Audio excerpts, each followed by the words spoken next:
Good morning, guys. How's everybody this morning? Peachy. All right. Plummy, raised plummy. Okay, heat stress. So what do we do the night before to help us with heat stress during the next day? A lot of sleep. Okay. Hydrate. Why do we hydrate? Gets up to sweat out. Okay, so we can sweat more? No, why do we really hydrate, Brad? So it'll dry up. Okay. What does hydration do besides keep you from becoming overheated or having a heat stroke? Passing out, yeah. But what else does hydration help? Help your body stay cool. Okay. That's right, Dave. It helps your body stay cool. What else, guys? Lumberjacks. What are these called, right? Muscles? What else? Joints. Keeps them lubricated.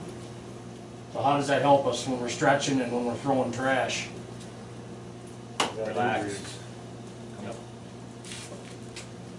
Here are the steps that can be taken to avoid heat stress. Pace yourself to acclimate to higher temperatures. Take short, frequent breaks as needed. Drink fluids before starting to build a reserve. Pay attention to weather reports and find out when unusually hot weather is coming. Drink fluids throughout the day. Replace electrolytes by drinking sport drinks like Gatorade. Wear loose-fitting clothing. Try to avoid direct sunlight. Wear a hat, Brad. Use shade when possible. Watch for signs of heat stress with coworkers. So what do they mean by watch for signs of heat stress with coworkers? What are we looking for?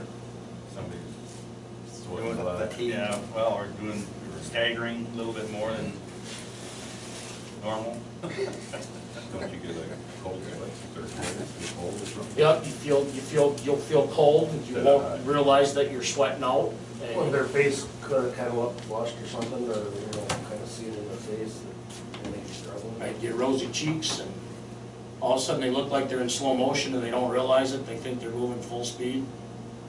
Or they just generally start to act super goofy. Those are all good things, guys. Responding to heat stress. If you or someone you are with is experiencing heat stress, you should take these steps. Immediately notify a supervisor, dispatcher, or someone in management. Stop any activity and go to a shaded or cool area if it is safe to do so. Drink water or a sports drink. What's really, really important about hydrating ahead of time? Once you're into heat stress, George, does it matter how much water you drink?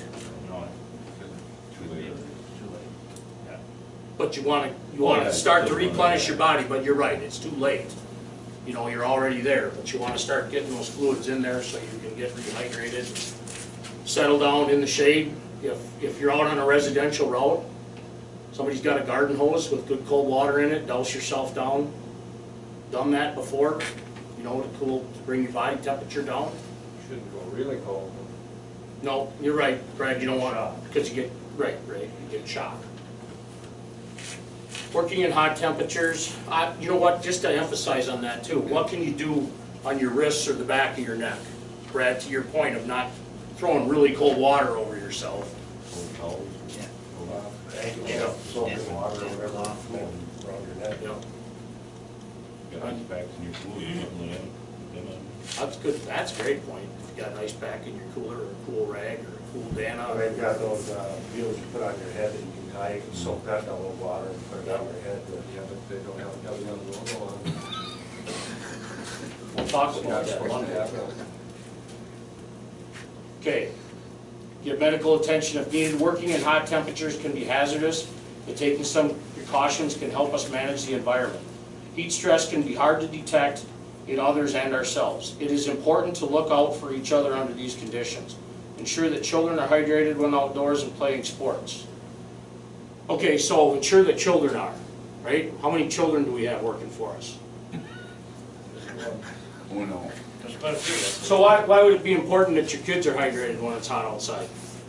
Because their bodies are smaller. Okay. It doesn't take as much because they run around a lot more. What else, Ray? What happens if your kids are really ill and Well, Do I have somebody to drive my ASL truck that day if you gotta stay home with your kids? No, Okay. but you can find one. You got a few people here.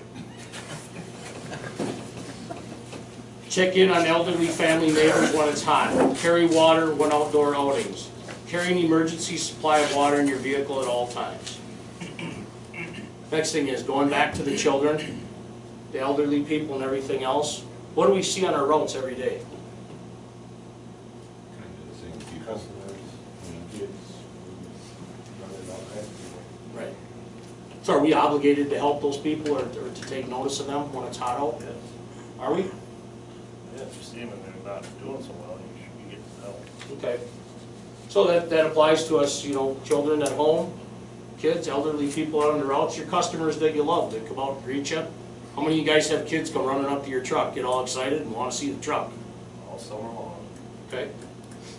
Those candy, they disappear. Well, Ray, I know you ain't giving up your candy, Oh, so yeah. don't tell us that. I get the shirts and stuff that I for the kids. I know you are not giving those kids candy.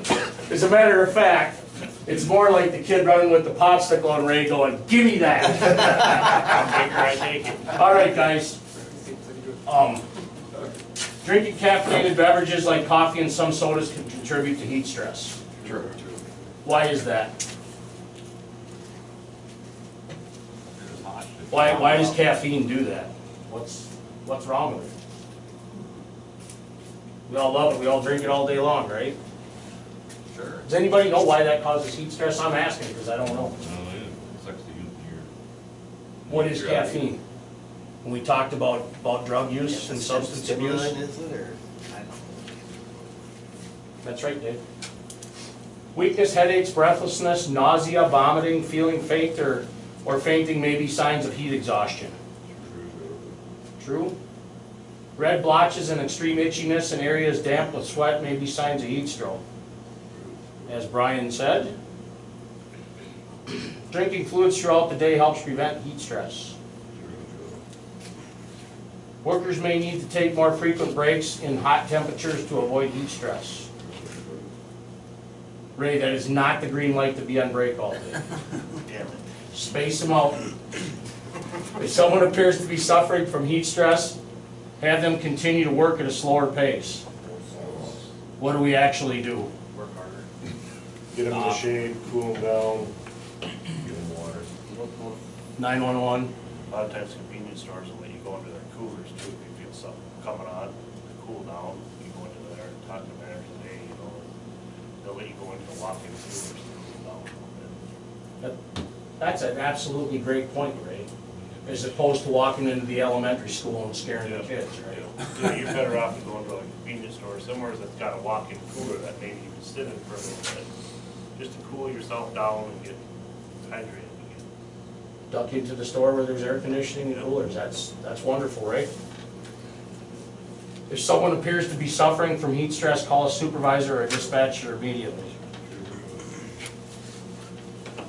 All right, guys, and then today, although this is serious and we take this very seriously, you know, this morning, what I want to continue to do is, as I said yesterday, I'm very excited that we're gonna certify for SDO, but I want to make sure we're all having fun and being safe too. So let's have a great and safe day, and let's have fun at what we do.